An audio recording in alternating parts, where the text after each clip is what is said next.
বান্ধবীকে নিয়ে রিসোর্টে ঘুরতে এসে এক ব্যক্তির অস্বাভাবিক মৃত্যু ঘিরে চাঞ্চল্য ভাঙড়ে, তদন্তে পুলিশ।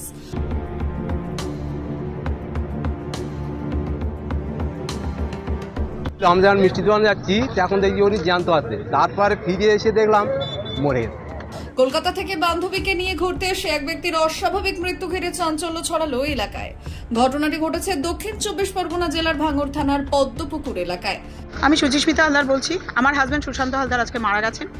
কৃষ্ণা দাসের সঙ্গে তার 2022-এর আগে থেকেই মোটামুটি রিলেশন রয়েছে, মানে ওনার সঙ্গে রিলেশন রয়েছে আর কি, এক্সট্রা ম্যারিটাল যেটা বলে আর কি বলে বাংলায় ওটা।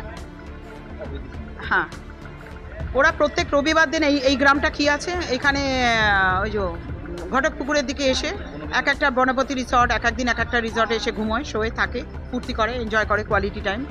আমাকে দেখেই আমার হাজব্যান্ড আসে। তার জন্য দায়ী হচ্ছে কৃষ্ণা দাস। আমার হাজব্যান্ডকে রীতিমতন বিরক্ত করে মারে, ছোড়ে বাচ্চা গাড়ি বার কর, আমাকে তুলতে যা, প্রত্যেক দিন অফিসে তুলতে যায়, প্রত্যেক দিন আনতে যায়, এই করে করে আমার হাজব্যান্ডকে আজকে গলা টিপে মেরে দেওয়া হয়েছে।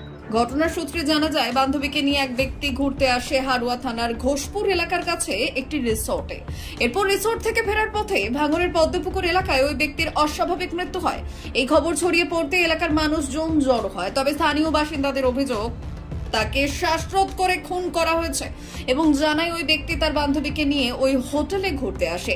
ফেরার পথে তার মৃত্যু হয়। ঘটনাস্থলে পৌঁছয় ভাঙড় থানার পুলিশ। মৃত ওই ব্যক্তির নাম সুশান্ত হালদার, বাড়ি কলকাতার ট্যাংরা এলাকায়, এবং মৃত ব্যক্তির স্ত্রী সুস্মিতা হালদারের দাবি তার স্বামীর সাথে একটি মহিলার অবৈধ সম্পর্ক রয়েছে।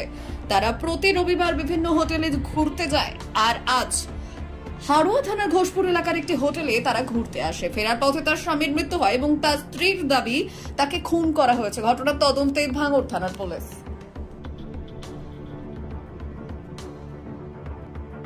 কি হয়েছিল, ওনার শরীর খারাপ হয়েছে, গাড়িতে স্ট্রোক হয়েছে। হ্যাঁ, আমাদের বাড়ির লোক খবর পেয়ে। কোথায় গেছিলেন, কোথায় সেটা আমরা বলতে পারবো না। বাড়ি কোথায়? আমাদের বাড়ি, আমার বাড়ি শিয়ালদা। যিনি মারা গেছে ওনার বাড়ি ট্যাংরা। হ্যাঁ, গলায় দাগ আছে, তো এটা পোস্টমর্টম হবে আশা করছি। তো এখন আমার স্বামী হাজব্যান্ড এখানেই পড়ে আছে। আমার হাজব্যান্ডের বিজনেস ছিল, 2 হুইলার স্পেয়ার পার্টস অ্যাক্সেসরিজ। হ্যাঁ, আমি এসে দেখেছি, আমি 3টের সময় এসে দেখেছি। আমার মেয়ে যখন ভিডিও কল করে তখনই দেখেছে। শি ইজ ফ্রম ফরেন্সিক, এক নজরে ওর চোখ চলে যাবে ওখানে। দাগ তো এখনও আছে দাদা, দাগটা তো ভগবান তুলে দেয়নি। তো যাই হোক, এইবার আপনারা কি বলেন? আমি চাইছি অফকোর্স এটাকে একটা কেসে, ওটা কেস হবে, ডোমেস্টিক করলেই তো কেস হবে, পোস্টমর্টম করলেই তো হবে।